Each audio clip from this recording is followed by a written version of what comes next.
pangalawang araw na natin. Tingnan nyo to, oh. Nangingitim talaga yan, guys. Gagamitan natin ng Kesi Kojic Soup. Ayan, nangingitim ha. Ayan, oh. Kahit igaganyan mo yan, oh. Hindi yan matatanggal kasi nangingitim na, guys, sa katabaan natin. Ayan, tingnan natin. Oh, ganyan ha. Walang filter. Ito yung napapala kapag wala kang alaga sa sarili, guys, ng almost 2 years na hindi ako nag-skincare. So, ngayon, dahil mahilig tayong maligo sa dagat, nagkasunog-sunog ulit tong ano natin kasi mapekas ako, guys. Kahit sa mga leeg ko, mapekas ako, ma-warts ako. Yun, so, titignan natin kung ano ang magiging result sa paggamit ng ating sabon. At ito rin, guys, yun o. Gumamit tayo kahapon ng rejuvenating soap. So, pang 2 days natin today. Yan.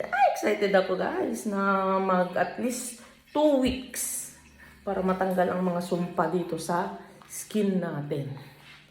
Tama ko na rin tong kilikili ko. Tingnan nyo, oh. Yung balahibo, guys. So, yung dating nagpapa-IPL, hindi na tumutubo. Ayan, dahil 2 years na nga, tumubo na ulit. Ayan, grabe. Pag hindi inalagaan ng sarili. Second day of using Kesi Rejuvenating. Ayan, dahil ngayon ay panghaling tapat. Kailangan mo lang ito i-apply. Kaso lang kasi, guys, kakagising ko lang. So, gagawin natin ay magtotoner. Yan, matatanggal. Ay, naku, dami ko ng skin problem, guys, oh. Diba? Pati dito, nangingitim-ngitim na, oh. Kita niyo yan?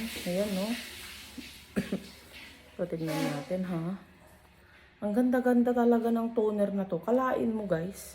Nakakaligo ko lang, pero tignan nyo, oh. Grabe. Oh, malinis dyan, ha. Look at this. Kung gaano ka-powerful itong toner na ito.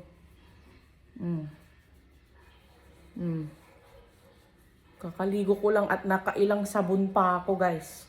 Siguro 2. Oh, grabe. So, after that, guys, sunblock. Yan. Kailangan talaga natin mag-sunblock. Yan. O, diba? May cover na din siyang ganyan. Siyempre, para hindi masayang yung product. Ha? Pwede na natin itapon yun. Para hindi masayang yung product. Ganyan. Sunblock. Mas maganda kung mag-sunblock kayo. Let's say, lalabas kayo ng 1 o'clock. Kailangan mag-sunblock na kayo ng 12:30 o kaya 12:15. 30 minutes before kayo ma-arawan, guys. At, ayan, guys, dahil pangit yung skin natin, hindi pa tumutugma yung sunblock sa kulay ng skin natin kasi talagang pangit talaga yung balat natin, guys. Nakasunog-sunog. So, kailangan ko talagang i-peel itong face ko gamit ang ating Kesi Powerful Rejuvenating. Let's go! Day 2. So, ito na yung rejuvenating cream natin, guys. Na-apply na natin. Look at that. Ang ganda-ganda na. Second day pa lang. Grabe. Uy, walang filter to, ha. Normal na camera to, guys. Yung ginagamit ko, makikita yung mga dark spot ko dyan, oh. Ganda talaga ng Kesi Powerful, guys.